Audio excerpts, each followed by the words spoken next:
Do you want evenly distributed mix-ins in your sourdough bread without everything clumping together in one spot? Well, today I'll show you my favorite way to add inclusions to your sourdough bread dough. I'll be using both my cinnamon raisin and my jalapeno cheddar sourdough bread recipes to show you that this technique works with different doughs and almost any inclusions you can think of. If you're new to my videos, I'm Grant from Grant Bakes, and let's get right into it. The first step of this process is mixing your dough. The first dough I'll be making is the dough for my cinnamon raisin sourdough bread, which is a 75% hydration dough. This recipe calls for 325 grams of water, 100 grams of sourdough starter, 10 grams of salt.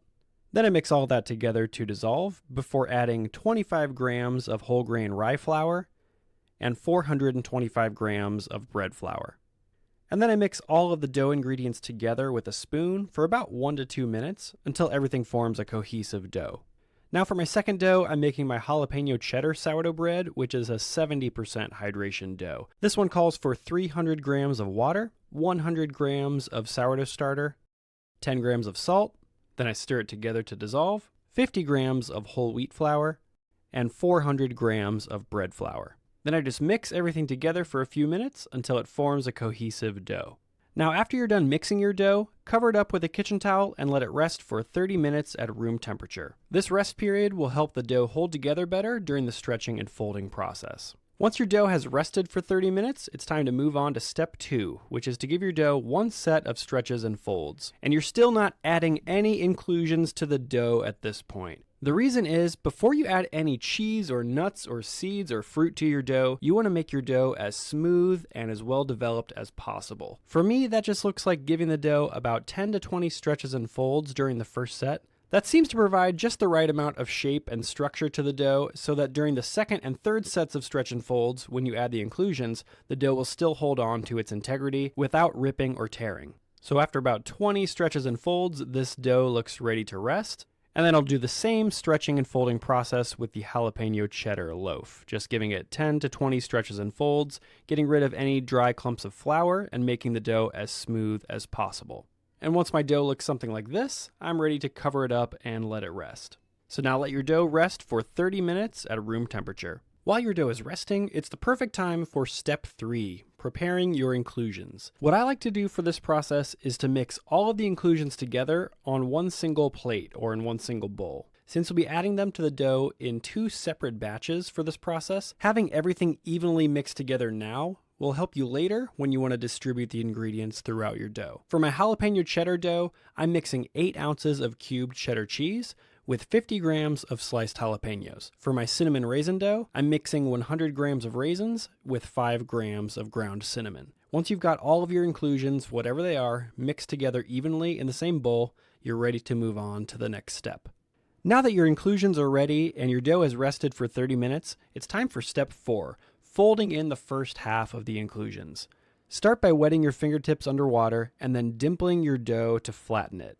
This will just make a flat surface where you can pour your inclusions on top of. Then sprinkle half of the total amount of inclusions evenly over the surface of your flat dough. Once you do that, press the inclusions down onto the dough so that they stick into it. Otherwise, they're just going to be falling all over the place. Once they're sticking to the dough a little bit, now you can perform 4 gentle stretches and folds: north, west, south, and east. This gentle stretching and folding process is going to create several layers of inclusions throughout the dough instead of leaving everything clumped together in one spot. So gently fold your inclusions into the dough in just 4 simple folds.